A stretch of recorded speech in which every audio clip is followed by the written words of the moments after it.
안녕하세요. 지역 생존 프로젝트 우리 고향 안녕하십니까? 이승현입니다. 인구 감소 시대에 지역 의료의 문제는 소멸 위기가 높을수록 의료 수요가 증가한다는 겁니다. 고령화 때문인데요. 생명과 직결되는 지역의 의료 문제에 지혜로운 해법은 무엇인지 MBC 강원 영동, 충북, 대전, 광주, 목포, 제주 MBC가 공동으로 마련한 프로그램 8번째 시간 지역의 의료 체계, 선택이 아닌 필수다. 깊이 있는 대담으로 현안을 빠르게 진단해 봅니다. 한림대학교 응급의학과 안무업 교수와 함께 지역 소멸 위기 앞에 지역 의료의 패러다임 어떻게 바꾸어야 하는지 짚어보겠습니다.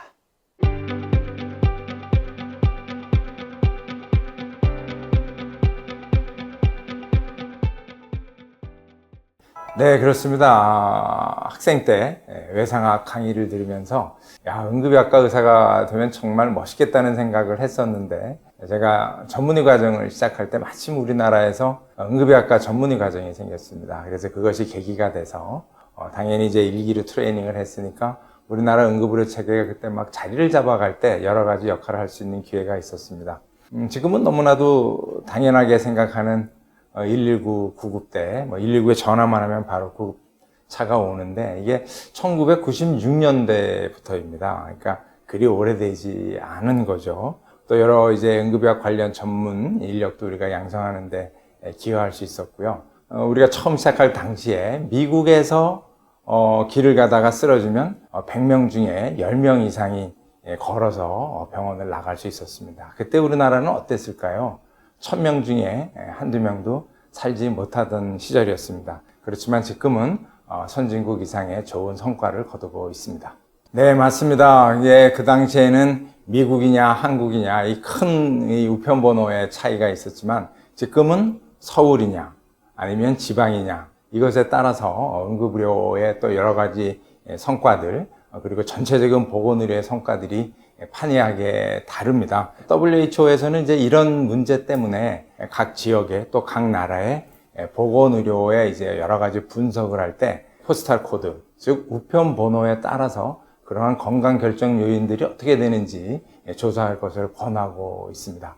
우리나라에서 좀 예를 들어 보면 서울이 아마 우편 번호가 08에서 01까지, 그러니까 01에서 08까지일 겁니다. 전라남도가 아마도 57에서 58번까지인데 01에서 08 지역에 살면 건강 수명이 71세가 좀 넘습니다. 57번, 58번에 살면은 이게 69세 조금 넘는, 그러니까 한 1년 6개월의 건강 수명 차이가 나는 거죠. 이 우편 번호가 다르다는 이유만으로 그렇습니다.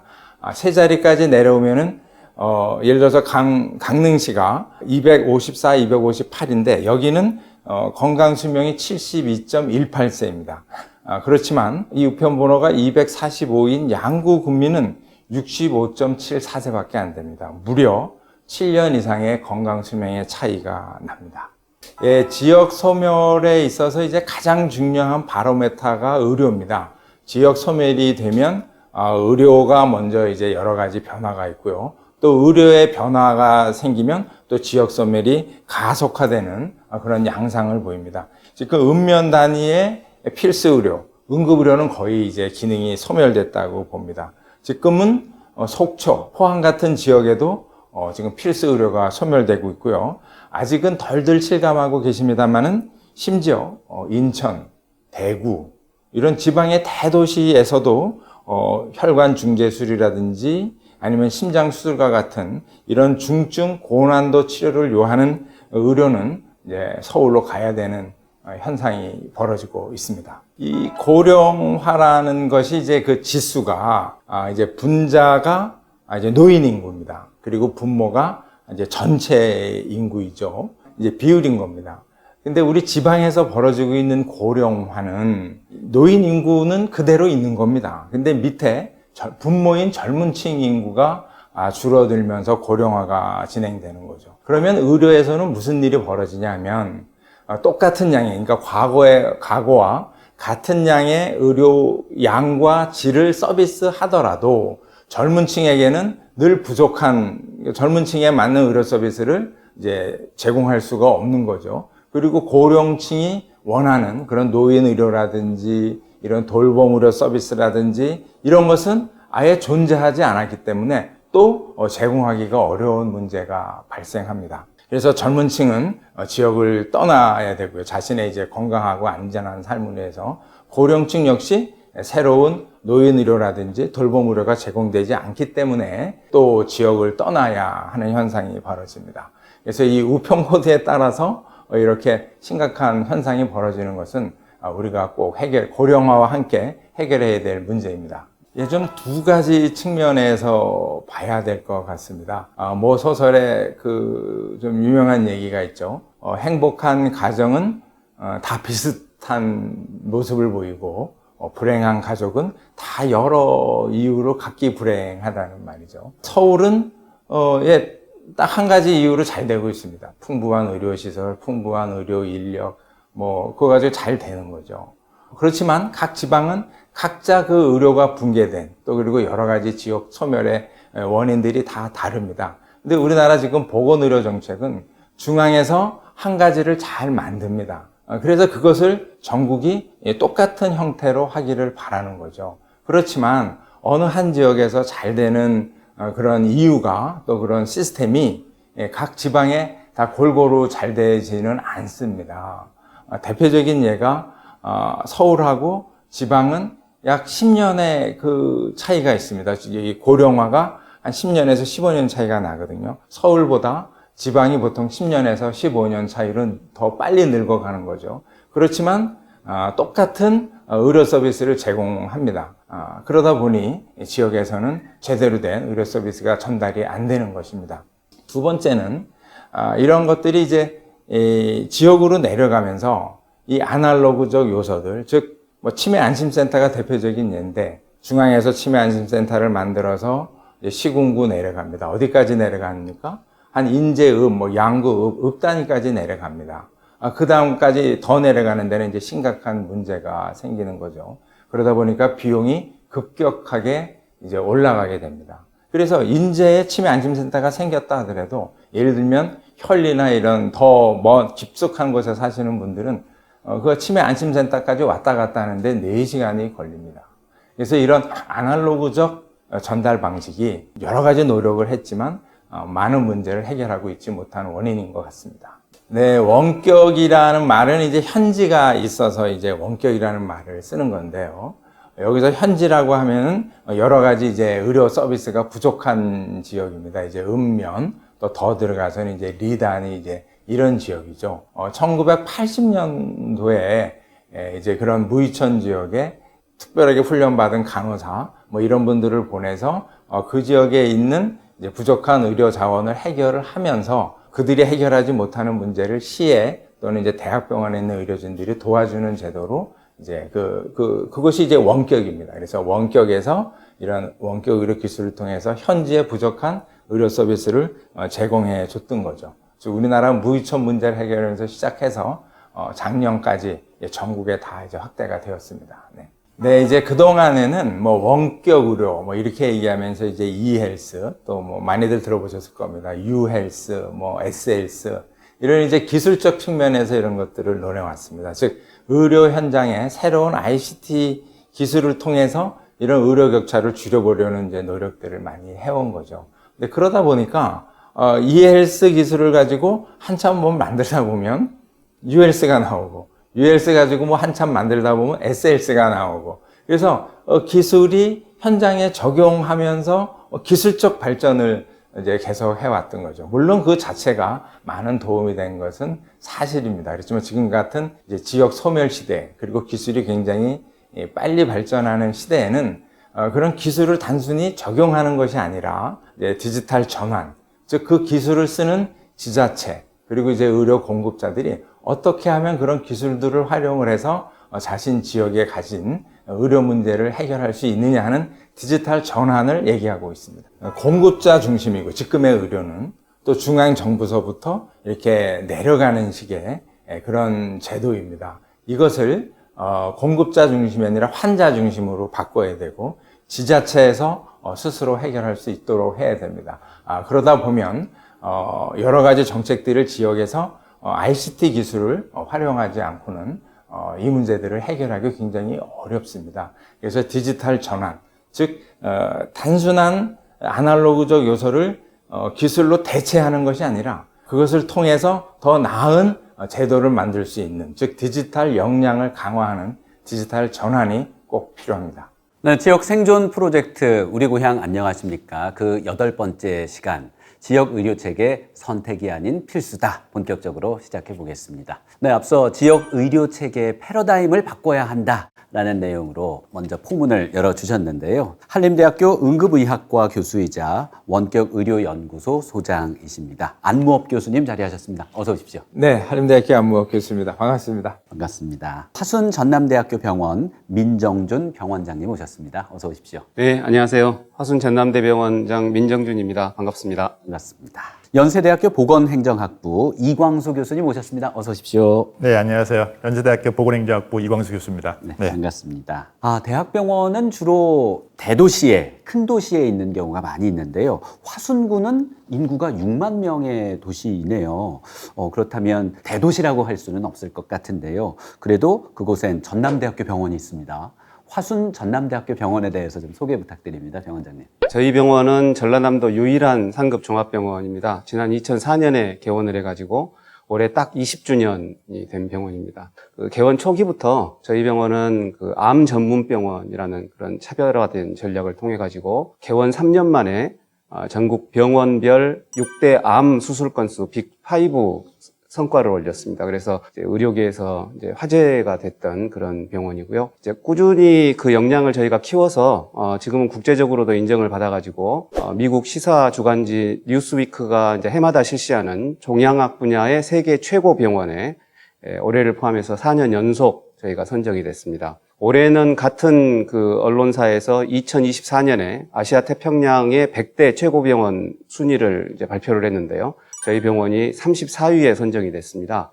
그 우리나라 국립대 중에는 서울대병원, 분당서울대병원에 의해서 세 번째로 높은 순위고 수도권 이외의 지역에서는 유일했습니다. 저희 병원 자랑을 또 한 가지만 더 해보겠습니다. 저희 병원은 우리나라 상급 종합병원 중에서 유일하게 대도시가 아닌 전원에 자리 잡고 있는 그런 자연 친화적인 병원입니다. 화순군에서 저희 병원 주변에다가 49,000제곱미터의 그 치유의 숲을 조성해 주셔가지고 이제 환자분들이 자연 속에서 그 암 치료와 또 마음의 힐링을 동시에 받는 곳입니다. 날씨 좋은 날에 저희 병원 뒤편에 그 치유의 숲에 오시면 경치도 좋고 또 거기서 산책하시는 그 환자분들의 표정이 참 밝고 좋습니다. 여기가 암병원 맞나 하는 생각이 아마 드실 겁니다. 네, 병원장님 말씀 들으니까 화순 지역은 그렇진 않은 것 같고요. 그리고 전남 지역 안 그런 것 같은데요.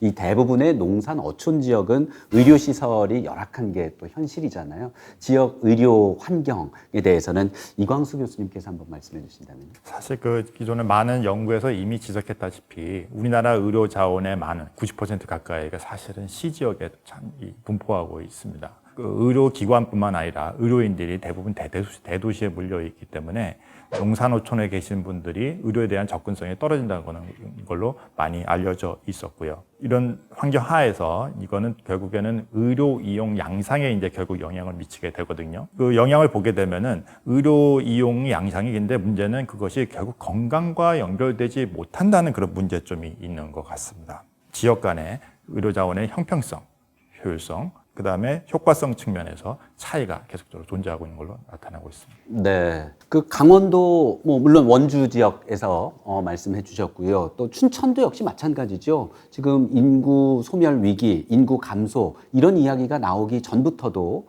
강원도 지역은 좀 열악한 의료 현실에 대해서, 물론 춘천은 대학병원도 있고요. 한림대학교 병원도 있기는 합니다만, 이런 지적들이 꾸준히 있어 왔잖아요.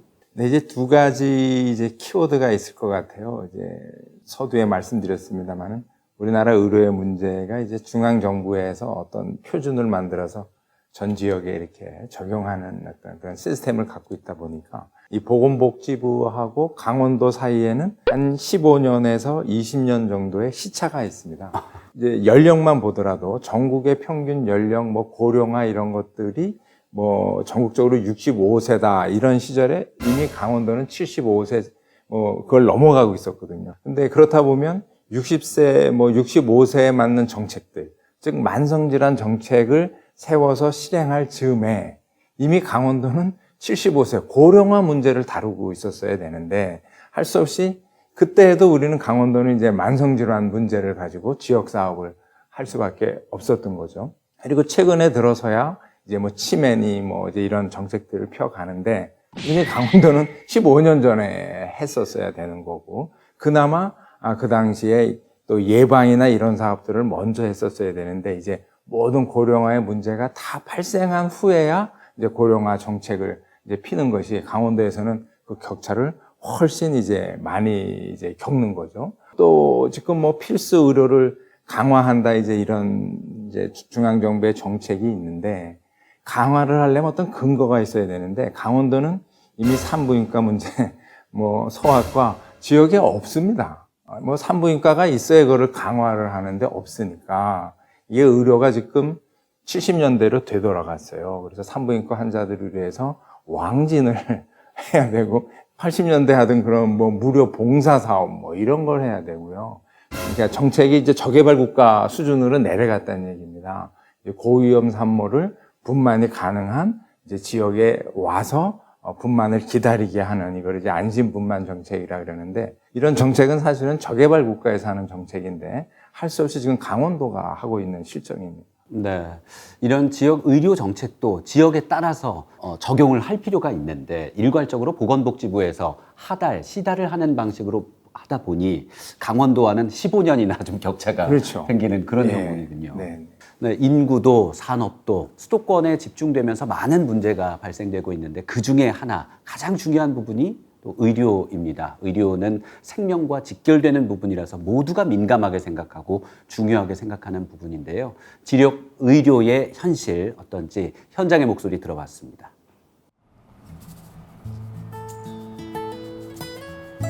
네, 저는 지금 부산에 살고 있고요. 2020년도에 유방암 진단받고 아침 새벽 4시부터 일어나서 5시 반 첫차 타고 분당에 와서 진료를 받기 위해서 왔습니다. 예, 부산에도 물론 큰 병원이 많이 있는데요. 제가 이제 타 지방에서 자취를 하다가 거기에서 유방암 진단을 받고 그쪽에서 연계된 큰 병원을 연결해줘서 가게 된 곳이 지금 분당에 있는 종합병원입니다.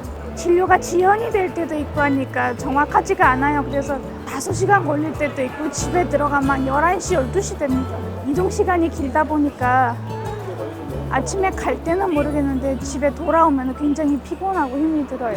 그동안 지역에서 의료인이 담당했던 업무랄까 또 어느 정도의 그 비중을 차지했는지 좀 말씀해 주실래요? 네, 평소에는 의료원의 역할, 공공병원의 역할을 잘 모를 수도 있어요. 하지만 지금은 역할이 크다고 봅니다. 왜냐하면 꼭 필요한 그 필수 의료는 저희 공공병원에서 담당하게 돼 있거든요. 수술을 많이 해도 재료대가 밀려 있고요, 약제비 밀려 있고요, 물품 대금이 다 밀려 있고 인건비만 겨우겨우 지급하고 있는 상황이라서 많이 어려운 상황입니다. 인건비를 주지 못하고 또 의사나 간호사나 일반 직원들이 빠져나가면 더 나중에는 더 회복되는 시간은 더 길어지거든요. 병동을 문 닫아야 되고 그럼 다시 또 충원이 되더라도 인력을 다시 채워서 병동을 다시 열거나 뭐 다른 기능을 정상화하려면 더 오랜 시간이 걸립니다. 저희가 의료가 지금 붕괴될 수도 있는 상황이라고 생각됩니다.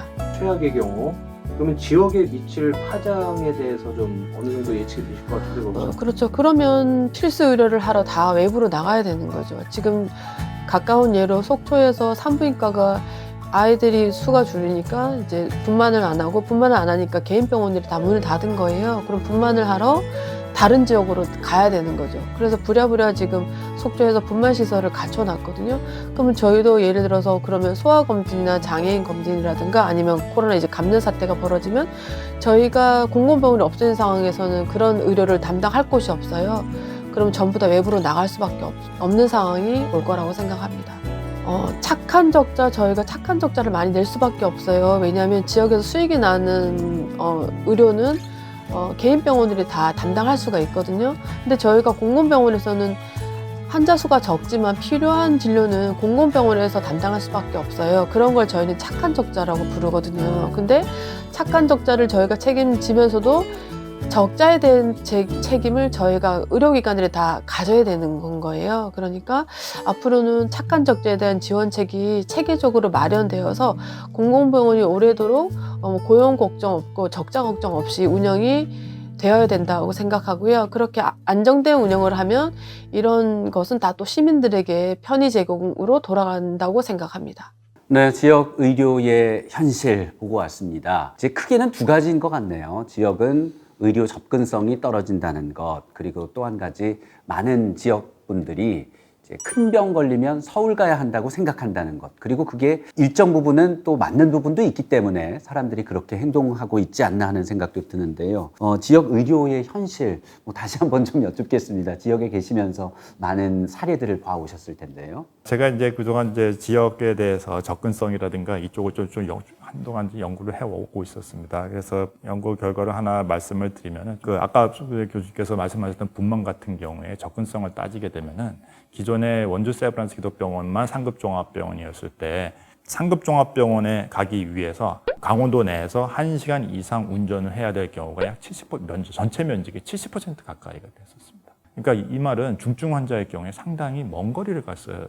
환자의 이 건강에 큰 영향을 미칠 수가 있었고, 아까 말씀하신 것처럼 즉 미리 가서 입원을 하거나 근처에 가서 거주해야 되는 사회적 입원이 발생하는 그런 큰 문제점을 발생하고 있었습니다. 현실이 이게 이제 지역에 이렇게 소멸되면서 의료기관이 이제 없게 되니까요. 그러다 보니까 이게 결국에는 의료 이용을 해도 그게 결국 건강에 연결되지 않아서 치료 가능 사망이라고 하는 일컫는 이제 지표가 있습니다. 이게 지역의 건강 수준을 측정하는 지표인데요. 이게 오히려 그쪽으로 소멸과 연관되는 연구가 보이고 있었습니다. 네, 안무업 교수님께서는 네네. 응급의료 전문 네네. 의로서 국내에서는 1세대로 체계를 다져오신 그런 주인공이시기도 한데요. 이제 골든타임이라는 게 정말 중요하잖아요. 네네. 강원 지역에서는 이 부분을 지키지 못해서 심지어 생명까지 위태로운 그런 경우들도 꽤 많이 있죠. 네, 이제 우리나라 의료가 굉장히 잘 돼 있다는 얘기를 이제 많이 합니다. 근데 잘 아시겠습니다만 의료에 이제 평가를 할 때 여러 가지 요소가 있는데, 그 중에 하나가 이제 우리가 잘하고 있다는 거는 이제 지불 가능성, 이제 affordability라고 하는, 우리나라에서 암에 걸렸다고 또 중증 질환에 걸렸다고 파산하거나 이러지는 않습니다. 근데 미국에서는 암에 걸리면 전 재산 다 털어먹고 파산하거나 죽거나 이런 일들이 많이 발생을 하죠. 근데 이제 이게 접근성이라고 말씀하셨던 접근성이나 의료의 질 문제로 내려가면 편하게 달라집니다. 지금 여기 서울만 하더라도 5분 건물 하나에 의원 하나씩은 꼭 있고, 편의점 수보다 의원 수가 더 많은 지역도 물론 있습니다. 요즘 그런 말 합니다. 서울에 계신 분들이 이제 좋은데 가서 워크스테이션 하겠다고 얘기를 하는데, 이 의료 우편번호를 5단위 2단위 이런 데 계신 분들은 암에 걸리면 서울의 빅5 병원 근처, 화순 병원 같은 데 근처에 가서 메디스테이션을 해야 됩니다. 한 달 살기 기본이고요. 큰 병 걸리면은 1년 살기, 2년 살기를 지금 해야 되는 실정입니다. 심지어는 이제 우편번호를 바꾸지 않으면 안 되는 그런 아주 현격한 차이가 있는데, 단순히 어포더빌리티 몇 개를 해결해서 우리나라 의료가 굉장히 잘 돼 있다고 하는 것은 그야말로 어불성설 아닐까 합니다. 네, 지금 우리나라가 자랑하는 게 이제 의료보험이 잘 돼 있다, 세계적이다, 네네. 이런 이야기 하고 사실이기도 네, 합니다만, 맞습니다. 그것보다 더 중요한 것은 의료 체계가 잡혀 있어야 된다는 얘기죠. 네. 비용 문제가 아니라 사실 시간의 문제이기도 한 것 같고요. 말씀 그러니까 들어보니. 누구나 같은 질의 의료 서비스에 같은 기회로 접근할 수 있어야 되는데, 그 접근성과 의료의 질의 차이가 우편번호에 따라서 달라진다는 거죠. 네. 이게 문제다. 전라도 지역은 섬도 많고 환순, 전남, 권역이 굉장히 넓잖아요. 예. 그래서 이동 시간도 꽤 많이 걸릴 것 같습니다. 그렇죠. 저희 광주 전남 지역은 도시도 있죠. 농촌, 산간지방, 도서, 해안, 지리적 특성이 굉장히 다양합니다. 그래서 의료 접근성이 좋지 않은 지역들이 굉장히 많죠. 저희 병원 아까 말씀드렸던 그 광주 전남 지역 암 환자 점유율 지역별 통계 분포를 보면 저희 병원하고 가까운 광주광역시, 화순군, 나주시, 담양군, 보성군, 장흥군 이런 데는 굉장히 높습니다. 그 점유율이.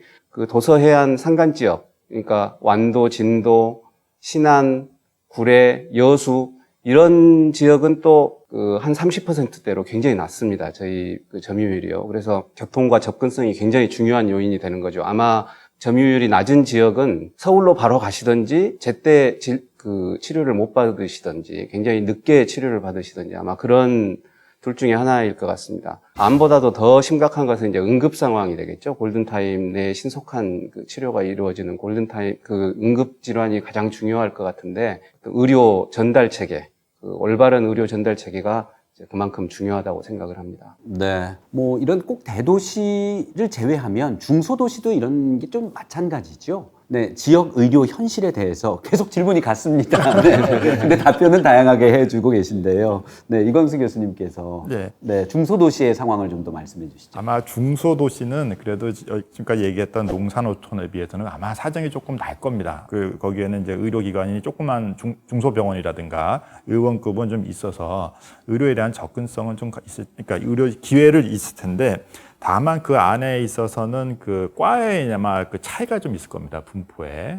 예를 들어서 정신과라든가 이런 것 같은 경우는 사실 없는 데도 상당히 많고요. 또 도시 내에서도 소규모 분포의 불평등이 좀 존재하고 있거든요. 특정 지역의 진료과 의원들이 몰려 개원하는 그런 현상들이 좀 있습니다. 문제로서는 이제 지금까지 논의됐던 것 중에 하나가 수도권에 대한 환자 유출 문제. 이거는 이제 교통편이 요새 이제 KTX라든가 고속버스라든가 이런 걸로 통해서 확실히 유출이 많이 되고 있고요. 그 다음에 뭐 사회적 입원이라든가 의사에 대한 수급 관련 문제 이런 것들이 있겠고, 그 다음에 또 하나 어떻게 본다면 가장 중요하다고 볼 수 있는 게 아까 말씀드렸던 의료의 질 차이. 건강보험심사평가원에서 이제 의료의 질을 이제 나타낼 수 있는 이제 지표를 발표를 하고 있는데요. 수도권과 지역, 수도권과 광역시 간에 명확한 차이를 보이고 있습니다. 그러니까 동일한 의료 서비스인데 동일한 수가를 제공하는데 왜 이런 차이를 보여야 되냐라는 게 설명이 사실 어렵죠. 네. 화순 전남대병원 뭐 20주년 이제 지났다고 하셨는데요. 그 전에는 어땠습니까? 그리고 어떻게 해서 이런 국립대 병원이 화순 지역에 6만 도시에 생길 수 있게 됐던 건가요? 저희 병원이 설립되기 전에는 광주광역시에 위치한 전남대학교 병원에서 저희가 이제 모든 걸 다 했었는데, 구도심의 어떤 그 면적이라든가 이런 것들이 충분히 환자들을 수용할 수 없는 그런 한계에 도달해서 이제 화순 지역의 제2병원을 이제 건립을 한 겁니다. 우리나라의 전문 암센터는 불과 몇 년 전에 개원했던 국립암센터밖에 없었습니다. 지역에는 전혀 전문 암병원은 전혀 없었고요. 그래서 이제 저희 대학의 그 교수님들께서 지역에다가도 그 전문적인 암센터를 한번 만들어 보자. 그래서 지역민들의 어떤 암에 관련된 문제들을 해결할 수 있는 그런 병원을 만들자고 해서 이제 저희 병원이 건립이 됐었던 거고요. 이제 20년 동안을 지역의 어떤 암의 문제를 일부 저희가 이제 해소를 했다고 생각을 합니다. 아까 중소도시 말씀하셨지만 이 암이라는 병이 진짜 저희 병원이라든지 뭐 최상위 병원에서만 해결할 수 있는 암 질환도 있지만 그 중소도시의 2차 종합병원이라든가 이런 데서도 수술이라든가 이런 걸 통해서 해결할 수 있는 암 질환이 있거든요. 근데 그런 그 지방에 있는 의료 자원이 효율적으로 전혀 활용이 지금 현재는 안 되고 있다고 저희가 볼 수가 있습니다. 그래서 아까도 말씀드렸다시피 의료 전달 체계가 이제 그래서 중요한 것인데요. 예를 들어서 내 건강을 가장 잘 알고 있는 동네 주치의가 제가 암에 걸렸을 때 2차, 3차 병원에 바로 협진을 의뢰해가지고 협진을 할 수 있는 그런 시스템이 아주 원활하게 잘 만들어져 있다면 저희가 굳이 막 서울로 다 가고 최상급 그 종합병원으로 환자분들이 이렇게 몰리고 하는 것들을 좀 막을 수가 있겠죠. 가까운 곳에서 의료 서비스가 시작되는 그러한 그 의료 전달 체계가 우리나라에 꼭 만들어져야 되겠다. 지금은 뭐 서울에 있는 빅5도요. 중증 환자뿐만이 아니라 경증 환자를 갖고도 지금 지역에 있는 1, 2차 병원하고 무한 경쟁을 하고 있는 그러한 상황입니다. 그 이유가 중증 환자하고 응급 환자만 봐가지고는 병원 경영이 안 되니까 그러는 거죠. 그 의료 전달 체계를 확립을 하기 위해서는 상급 종합병원이 중증 환자와 응급 환자만으로도 충분히 경영을 할 수 있는 그런 보상 체계가 만들어져야 되고, 또 지역에 있는 1차, 2차 의료기관에서도 그 어떤 요구되는 그런 질적 수준을 만족시킬 수 있는 또 그런 이제 보상 시스템이 우리나라에 만들어져야 된다고 생각을 합니다. 네. 원주, 춘천 이런 중소도시의 그런 상황을 지금 쭉 20년 이상 지켜보신 거죠? 전공 시절에는 제가 원주에 있었고, 이제 전문의가 돼서 춘천에서 쭉 이제 지내고 있는데요. 말씀해 주셨지만, 이제 암 같은 경우에 뭐 이제 그 중증질환, 암 같은 중증질환자가 이제 자기가 살던 지역을 떠나서 이제 치료받는 것은 이제 너무나 이제 일상화 돼 버렸고요. 문제는 이제 필수 의료입니다. 그래서 중소도시가 그래도 한 10년 전 뭐 요때까지는 응급의료 포함해서 좀 우리가 좀 서비스를 유지할 수 있었는데, 예를 들어서 제가 지금 춘천에서 일을 하다가 뭐 좀 그렇습니다만 뇌출혈이 생겼다. 그러면 우리 병원이나 춘천에서 치료받을 확률이 한 7, 80%밖에 안 됩니다. 왜냐하면 뇌출혈을 치료할 수 있는 뭐 여러 가지 이제 관련과 전문의들이 이제 상주해야 되는데, 이런저런 이유로 이제 인근의 강원대학교 병원에도 이제 그 전문의가 없을 수 있고, 또 우리 병원에도 없을 수 있습니다. 한 70%, 80%는 해결이 되지만 어쩌다가 뭐 날짜 잘못 만나면 저부터라도 서울로 가야 되는 그것이 이제 중소도시의 지금 이 상황인 거죠. 이게 이 필수 의료라는 것을 뭐 여러 가지로 정의할 수 있지만, 다른 과들도 뭐 어려움이 있겠습니다만, 필수 의료는 365일 24시간 유지가 돼야 되거든요. 그러니까 외래 베이스는 교수 한 분이 아침 9시부터 5시까지 보면 되지만, 이런 필수 의료는 24시간이 유지가 되기 때문에 한 전문의가 어떤 한 시간에 한 분이 계시려면은 5분이 있어야 돼요. 5분이 있어야 어느 한 시간에 그 전문의가 존재하는 거거든요. 그래서 이 자원을 유지하고 이 시스템을 유지하는 게 중소도시에서 점점 힘들어지고 있습니다. 네.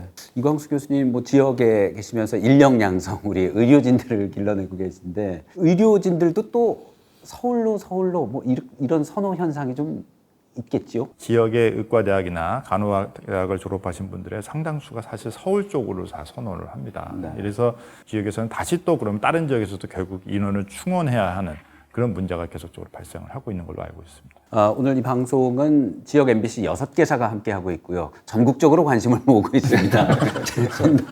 화순 전남대병원의 수건 사업은 뭡니까? 지금 잘 되고 있지만 앞으로 또 계속 이 수준을 유지하기 위해선 지속적인 투자가 필요할 것 같기도 하고요. 네. 저희 병원의 어떤 인프라를 조금 더 늘려야 되겠다. 또 이제 저희 지역 그 언론에서는 최근에 화순 전남대병원에다가 중입자 가속기를 설치해야 된다, 이제 이런 여론들이 지금 생기고 있거든요. 이제 그 이유가 아마도 지역에서 암을 관리하고 치료하는데 수도권 수준 이상의 그런 수준을 하는 병원이기 때문에 아마 이제 그런 여론이 생기는 것 같은데요. 그런 중입자 가속기라든가 이런 초대형 의료시설은 절대 그 병원 자체의 어떤 예산이라든가 이런 걸로는 그 설치를 할 수가 없는 겁니다. 그래서 이제 이런 걸 설치를 해서 세계에도 얼마 안 되는 그러한 이제 의료 시설들을 만들면 지역민들에게는 굉장히 좋은 그런 그 시설이 되겠죠. 이제 그러려면은 정부하고 지자체는 과감하고 어떤 그 미래지향적인 그런 투자가 있어야 되겠다. 글로벌 최상위 수준에 다가갈 수 있는 그러한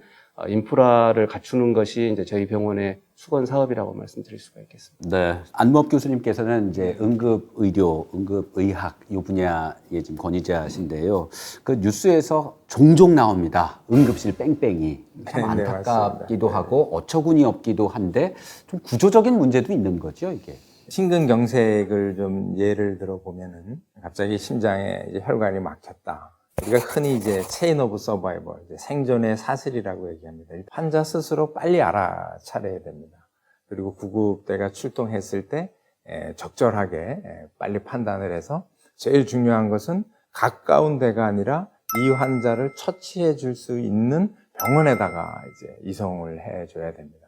그럼 병원에서는 응급 이제 의학과가 빨리 진단을 해야 되겠고, 그 뒤에 이제 심장 처치를 할 수 있는 전문의들이 또 빨리 또 대응을 해야 됩니다. 이것을 우리가 이제 생존의 고리라고 하는데, 이런 생존의 고리가 착착착착 연결되어야 되는 질환이 너무 많습니다. 뇌질환, 뭐 심장 수술, 뭐 소아 이제 중증 환자들, 이런 그 생존의 고리가 착착착착 맞아서 1년 365일 24시간 가능해야 되는데, 그 많은 질환이 1년 365일 24시간 가동을 중소도시에서 가동한다는 게 굉장히 어려운 거죠. 그러다 보니까 어느 한순간에 이 생존의 고리가 연결되지 않는 그런 상황이 딱 발생합니다. 광주 같으면은 전남대도 안 되고 조선대도 안 되고 뭐 이제 이런 상황이 발생을 이제 하는 거죠. 그러면 이 환자가 이제 광주 시내를 돌다가 또 이제 뭐 서울까지 가야 되고 타 지역까지 가는, 그래서 이제 응급실 뺑뺑이라는 것이 이제 발생을 하고, 또 정보의 부재, 각 이제 의료인 간에 서로 이제 예를 들면 응급의학과 의사 간에라도 서로 이렇게 정보가 잘 네트워크를 갖춰주면 되는데 네트워크를 갖추는 준비가 각 지역에서 지금 부족하기 때문에 걸핏하면 응급실 뺑뺑이가 발생하고 있습니다. 뭐 어느 지역에서는 연봉 4억에도 뭐 병원장을 못 모신다 혹은 뭐 의사를 못 모신다 이런 기사가 굉장히 많이 회자됐었는데요.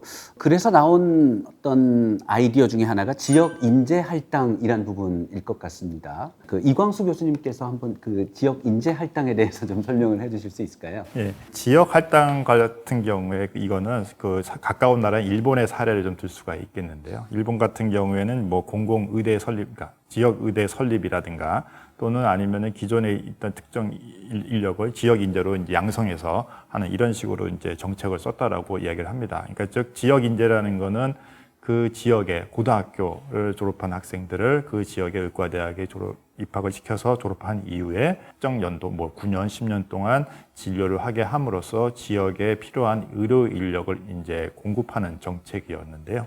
일본의 그 연구 논문을 보게 되면은 그것이 지역의 의료 인력적 문제를 좀 완화하는데 좀 도움이 됐다라는 이런 결과는 가지고 있습니다. 그래서 아마 우리나라도 핫 이슈인 의사 정원 문제가 아마 이것도 같이 연결되어 있는 걸로 알고 있고요. 그래서 요거 지역 인재를 많이 확보를 해서 지역에서 근무하게끔 하는 걸로 알고 있습니다. 일본의 경우는 완화하는데 일부 도움이 됐다라고 하는데 뭐 사실 뭐 일본 사례가 성공했다고 해서 우리나라에 잘 뿌리내릴 수 있느냐 하는 것도 그것도 사실은 좀 그렇죠. 의문이 있을 수는 있을 텐데요. 이광수 교수님께서도 조심스러운 부분이 있으신 것 같습니다. 지금 의료 문제와 관련이 있기 때문에 소신은 어떠신지요? 지역 인재 할당 제도에 대해서는 어떻게 생각을 하세요? 이거 상당히 한 이슈입니다.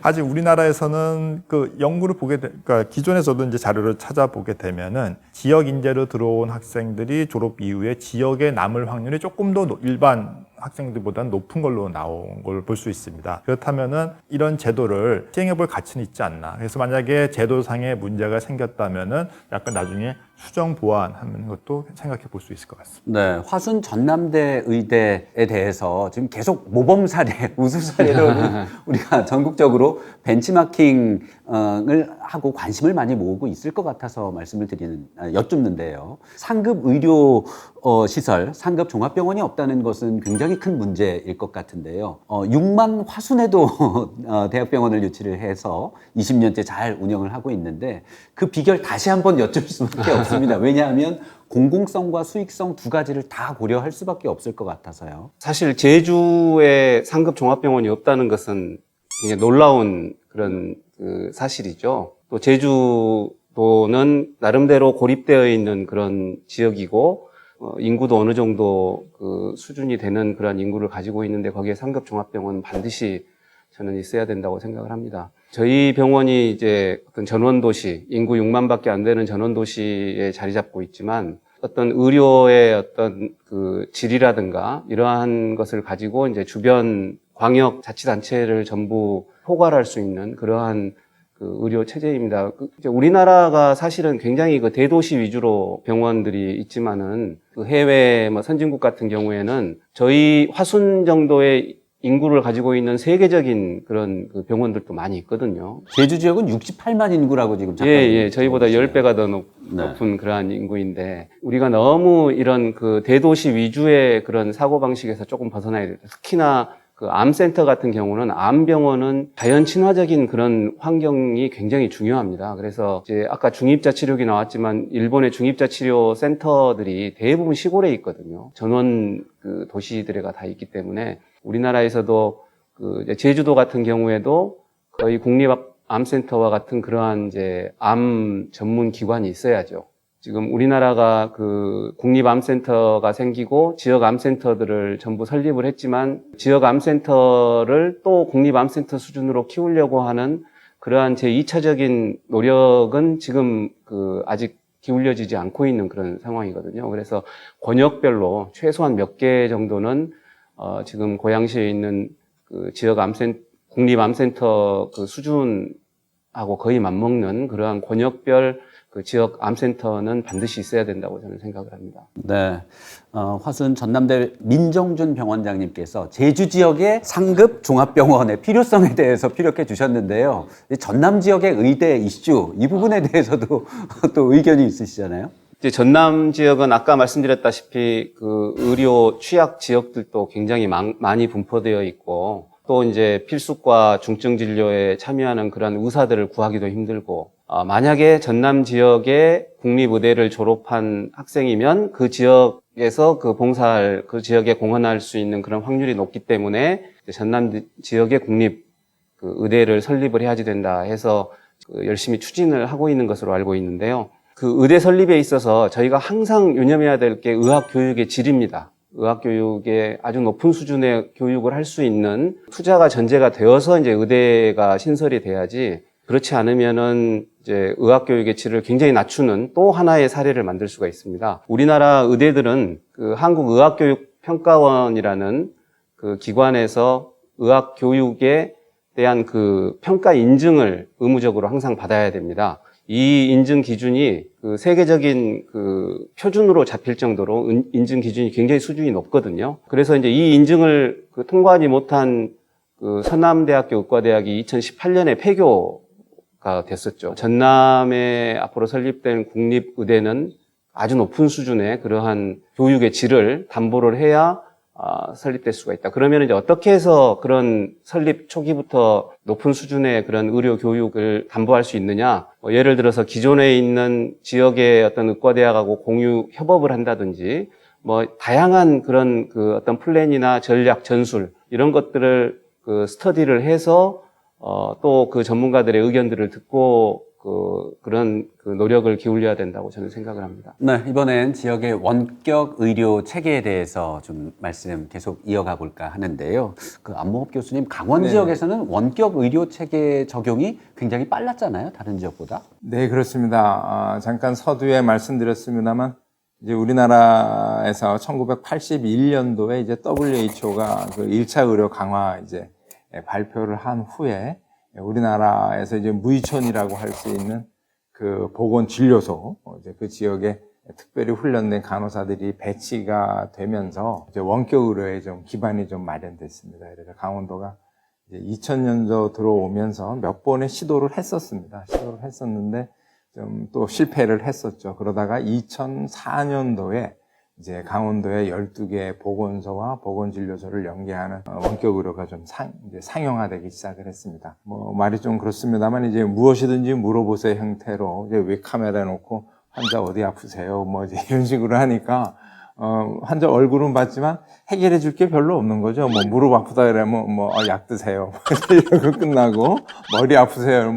약 드세요 하고 끝나고, 이제 이러던 것을 이제 고혈압, 당뇨라고 하는 당시에 이제 강원도가 2000년도 들어오면서 고혈압, 당뇨, 이런 만성질환이 굉장히 문제가 됐었습니다. 보건진료소 지역에 있는 이제 환자들은 이제 고혈압, 당뇨 약을 이제 투약받기가 굉장히 어려웠던 거죠. 그래서 보건진료소하고 보건소에 있는 의사를 연계해서 고혈압, 당뇨 환자를 발굴하고 이제 투약 관리하는 것으로 시작을 했습니다. 그래서 이제 2010년도 들어오면서 이제 그것을 치매, 이런 노인성 질환, 또 관절염 이렇게 넓혀가면서, 작년이죠. 작년에 2004년부터 이제 제가 맡아서 쭉 했는데, 딱 30년 만에 강원도 전역에 이제 246개의 이제 보건의료기관이 있습니다. 이 보건의료기관의 전체에 이제 깔리면서 대학에서 이게 일상화가 된 거죠. 네. 그래서 이제 대학의 연구사업으로는 종료를 하고, 그것을 이제 연장을 해서 30년 동안의 이제 결론은 그런 투약 관리 이런 거 하는 데는 굉장히 효과가 좋다. 의료 소외 문제를 해결하는 데는. 솔직히는 환자가 건강해지는 건 아니더라고요. 약을 잘 먹는다고 건강해지는 건 아니지 않습니까? 어떤 합병증, 후유증을 이제 줄이는 거죠. 그래서 이 건강을 이제 증진시키는 이제 스마트 헬스 케어, 이쪽으로 이제 우리가 한 걸음 더 스텝업 하자. 그리고 또 하나는 디지털 전환. 지금까지 원격 의료는 그냥 기술을 적용하는 거였습니다. 이제 ICT 기술이 계속 바뀌면서 그 기술을 이제 적용해 왔던 거죠. 근데 한 30년 하고 난 결론은 이것을 운영하는 이제 주체, 이제 강원도의 이제 보건 이제 공무원들, 또 시군의 공무원들, 또 이렇게 심지어는 환자들이 자기 이런 디지털 기술을 통해서 자기의 건강을 스스로 이제 관리할 수 있게, 그리고 지역에 맞는 이런 보건 정책은 디지털 수단을 통해서 스스로 개발할 수 있는 역량이 중요하다. 단순한 적용이 아니라 모든 분야에 있어서 디지털 전환, 트랜스포메이션이 필요하다. 그래서 지금 그 2단계에 지금 막 시작점에 있습니다. 네. 화순 전남대학교 병원에서도 많은 부분 공감할 것 같습니다. 이제 섬 지역이 또 권역 안에 있기 때문에 그 지역에 대해서도 의료 서비스를 제공하기 위해서 또 원격 진료 많이 도입을 한 걸로 아는데요. 네, 그렇습니다. 저희 병원은 섬 지역 응급 환자를 이제 대상으로 하는 그런 원격 의료 기술을 개발하고 있는데요.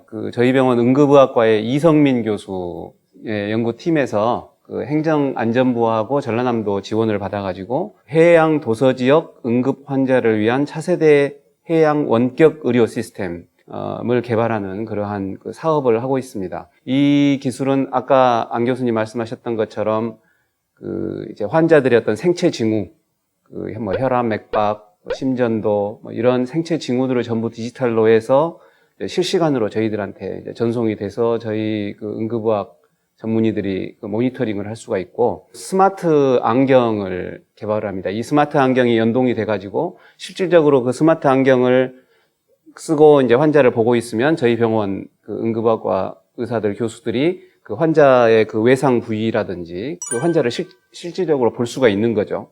시각적으로도 이렇게 환자를 다 이제 모니터링을 세세하게 할 수 있는 이제 그러한 기술을 개발하고 있는데요. 이런 기술이 개발이 되면 특히 이제 해양 도서 지역에서 응급 환자가 발생을 했을 때 그 응급 환자의 어떤 응급 처치라든지 또는 안전하게 저희 병원으로 이렇게 이송하는 그런 과정 속에서 굉장히 큰 도움이 되지 않을까 그렇게 생각을 합니다. 네, 소멸 위기 지역의 의료 서비스도 소외되지 않도록 하기 위해서 그 부분에 대해서도 이제 이광수 교수님께서는 많은 연구를 해 오셨는데요. 이런 지역에 적용할 수 있는 뭐 해외 사례라든지요, 아니면 뭐 성공 사례 이런 걸 좀 소개해 주실 수 있을까요?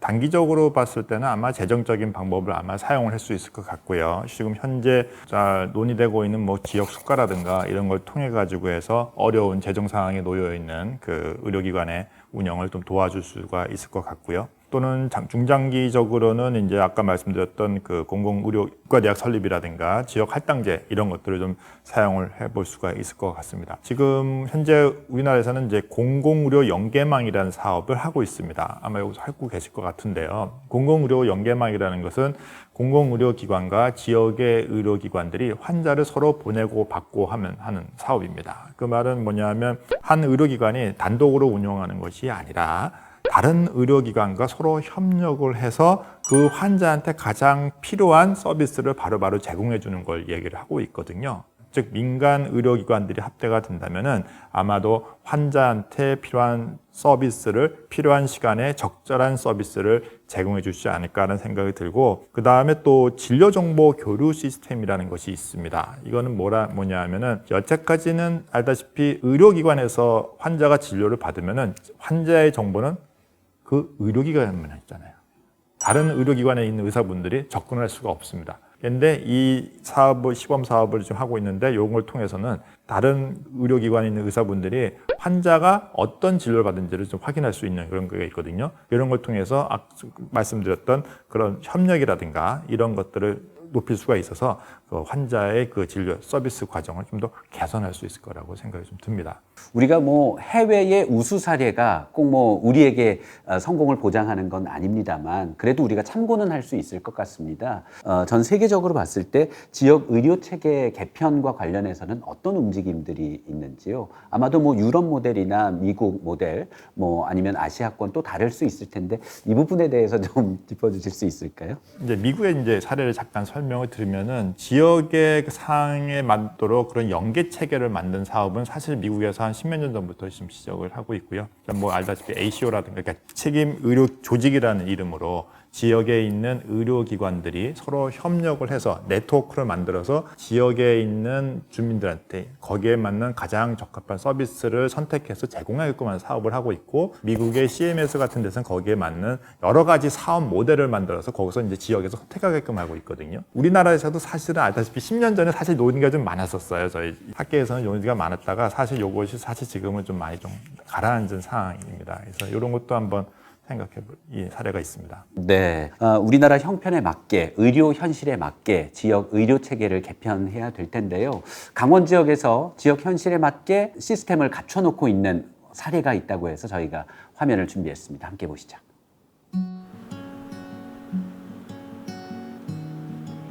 안심스테이는 분만 예정일 6주 전부터 분만 후 3일까지 거주가 가능합니다. 입주 산모분들이 거주함에 불편함이 없도록 가정 가구를 비치하고 있으며 처음에는 일회성 소모품을 제공하고 있습니다. 또 안심스테이 자체는 방범 서비스를 제공하고 있고 다음 입주 산모가 오기 전까지 감염 예방을 위해서 위생 서비스를 위한 청소 및 방역 작업을 하고 있습니다.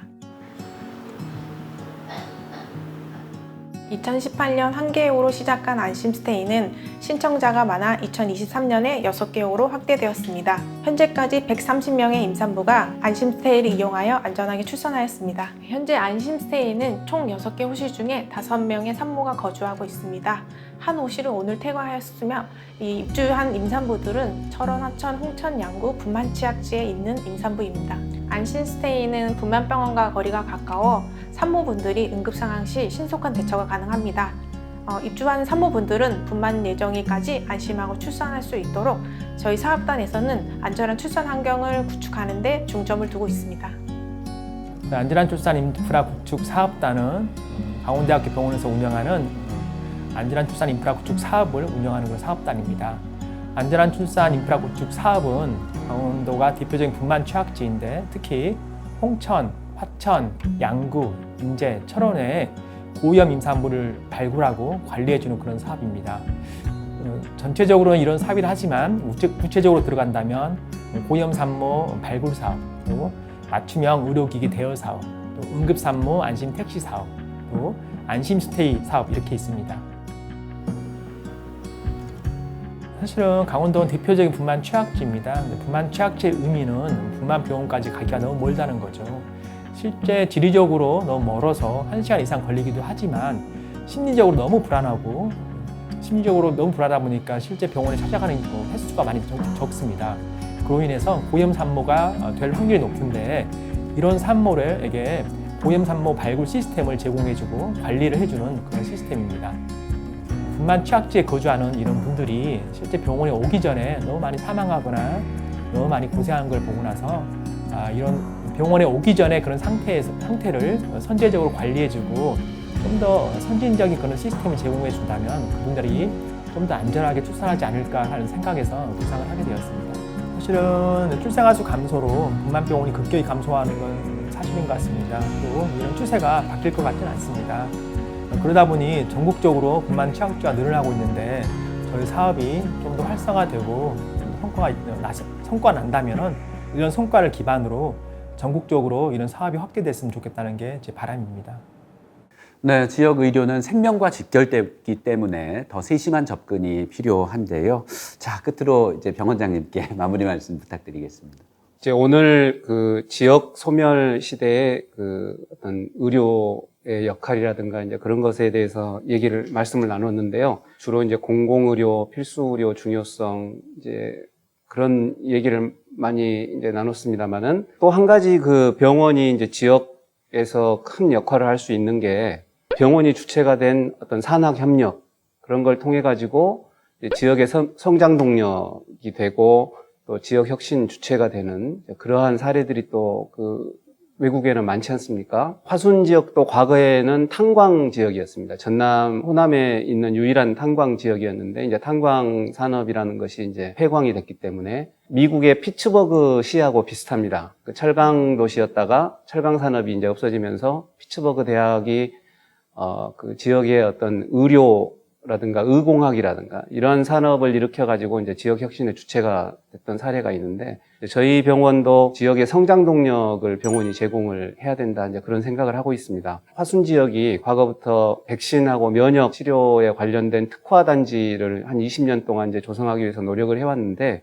정부의 그 바이오 분야 국가 첨단 전략 그 산업 특화 단지에 이제 선정이 됐습니다. 그래서 그 첨단 백신이라든가 면역 치료에 대한 이제 산업 단지가 기존에 조성되던 것이 이제 굉장히 현저하게 그 동력을 얻을 것 같아요. 그래서 저희 병원에서는 거기에 대한 임상 시험 센터의 기능을 지금 그 아주 대폭 강화시키고 있습니다. 지금 병원 경영이 상당히 안 좋은 시기인데, 올해 특히. 하지만 거기에 인력도 늘리고 공간도 늘리고 하면서 지역에서 산업체들이 만들어내는 첨단 기술을 국제적인 수준의 테스트베드 역할을 해야 이 지역이 이제 그런 산업 특화 단지로서, 바이오 산업 특화 단지로서 성공을 할 수 있겠다, 그런 생각을 하고 있습니다. 그래서 국제적인 그 규모가 되기 위해서는 저희 병원만의 노력만 가지고는 쉽지 않을 것 같습니다. 그래서 정부의 도움도 필요하고 또 지자체에서도 지금 굉장히 많이 도움을 주고 있습니다. 아까 말씀드린 것처럼 그 피츠버그 시처럼 저희가 병원하고 지역이 그 협업을 통해 가지고 어떤 혁신도시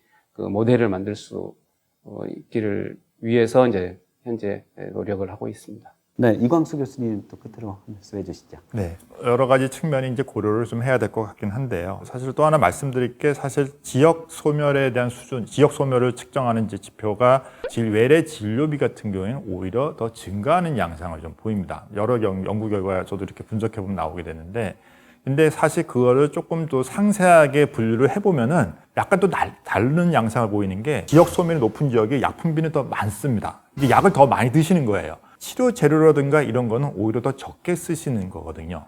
지금 뭐냐면 약은 더 많이 쓰시고 근데 건강 수준은 더 낮고 하는 이런 역설적인 상황이 벌어진다는 것은 기존의 의료 체계에서 역시 뭔가 문제가 있구나, 좀 개선의 여지가 있다라는 걸 계속적으로 나타내는 거라고 저는 생각을 들고요. 의료라는 것은 어떤 개별 의료기관 하나가 할 수 있는 것은 아니고, 그 지역에 있는 약국, 의원, 병원, 상급종합병원 등등이 같이 뭔가 협업해서 할 수 있는 체계로서 다음 그런 레벨로 좀 변환을 해야 되지 않을까라는 생각이 듭니다. 그래서 지역이 단순히 의료 서비스 자체에 포커스를 준다는 게 아니라 그 지역 주민의 건강에 대해서 책임을 지는 쪽으로 앞으로 지역의 의료가 좀 바뀌어야 되지 않나라는 생각이 좀 듭니다. 자, 전체 마무리를 안무업 교수님께서 좀 해주시죠. 네. 예, 지금 우리가 마무리를 거의 해주신 것 같은데요. 이제 제가 너무 이렇게 나이 든 것처럼 얘기하는지 모르겠는데, 예전에는 우리가 생존이라는 말을 안 했어요. 불과 10년 전만 해도 지역 발전. 그래서 어디 회의 가고 그러면 지역을 어떻게 발전시킬 거냐? 너네 주축 사업은 뭐야? 이래서 발전 얘기를 했는데, 불과 10년 지나면서 이제 생존 얘기를 해야 됩니다. 그러나 이것이 오히려 기회일 수 있습니다. 이런 절대절명에서 우리가 좀 더 노력하고 좋은 전략과 정책으로 이 생존을 넘어서 다시 발전으로 또 그리고 지속 가능성을 확보한다면 이 위기가 기회가 될 것으로 믿습니다.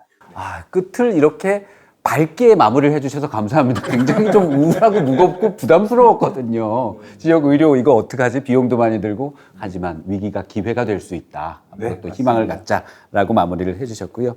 자, 오늘도 지금 이 시점에 편지가 도착했습니다. 행복 로컬을 이야기하는 서울시립대학교 정석 교수의 정쌤의 로컬에서 온 편지, 지금 함께 들어보시죠.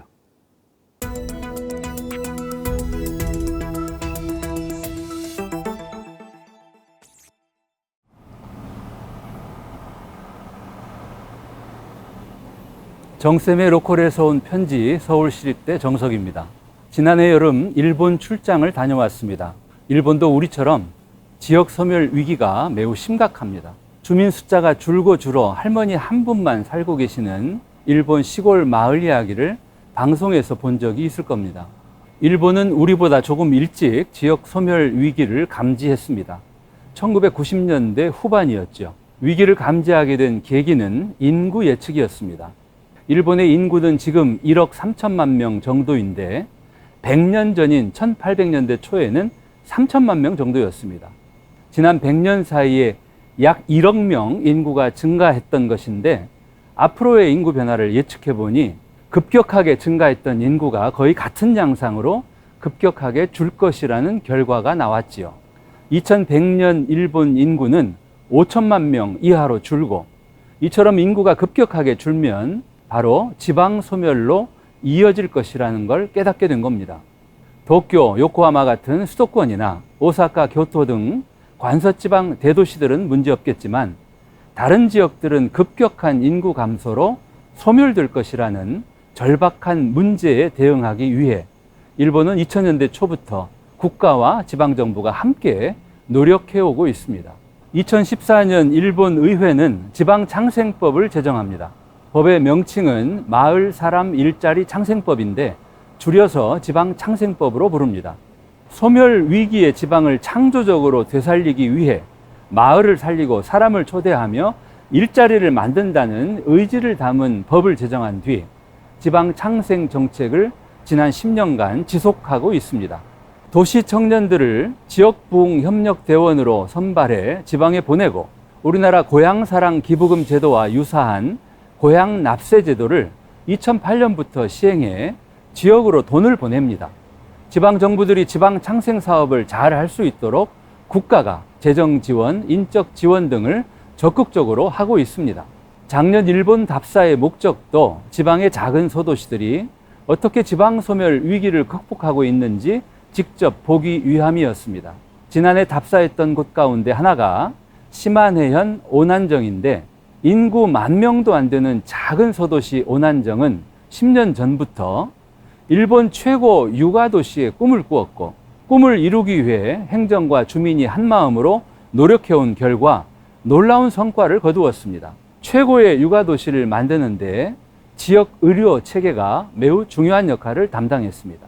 인구 10,000명 미만의 작은 지방 소도시에 소아과, 산부인과 의료 서비스가 24시간 멈춤 없이 지속되고 있다고 하니 놀랍지 않습니까?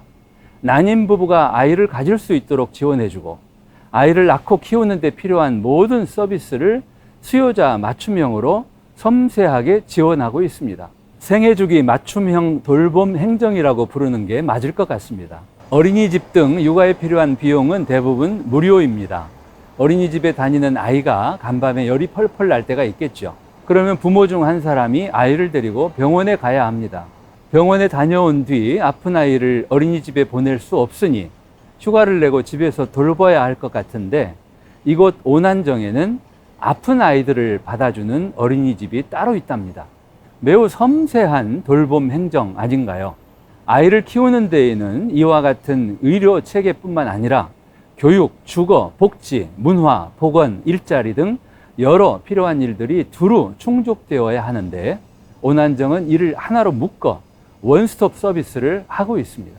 이런 노력의 결과로 지난 10년 동안 매년 평균 60명의 아이들이 태어났고 젊은 부부들의 이주가 늘고 있답니다. 아이를 키우는 부모들에게 더 필요한 일들이 있는지 묻고 하나하나 시행한다고 들었습니다. 최근에 새로 시작한 행정 서비스가 있는지 물으니 담당 과장이 가사도우미라고 답했습니다. 자녀를 키우는 부모들이 둘 다 직업을 가질 경우 집안일이 가장 힘들다는 얘기를 듣고 즉각 가사도우미 지원을 시작했답니다. 대한민국 로컬의 취약점 가운데 하나가 의료 서비스입니다. 보건과 의료 행정은 섬세해져야 합니다. 돈이나 시설로 해결되지 않는 지점들이 있기 때문입니다.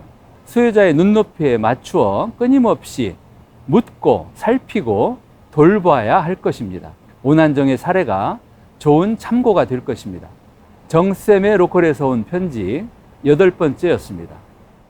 네, 내가 어디 사느냐가 이제 생명의 기대 여명과 연관관계가 없기를 바랍니다. 그런데 오늘 말씀 나눈 이야기는 이제 나의 우편 번호, 우편 코드가 이제 진 코드, 그 유전자 번호, 유전자 코드보다 더 중요한 시대이다. 그리고 내가 어디 사느냐가 그만큼 생명 유지에 중요하다라는 이야기를 의료계에서 WHO에서 했다고 하는데요. 체계적인 의료 체계가 갖추어져서 우리 인구 소멸 시대에 모두가 안전한 사회가 되도록 하는데 마음을 모아야 할 것 같다는 결론을 드립니다.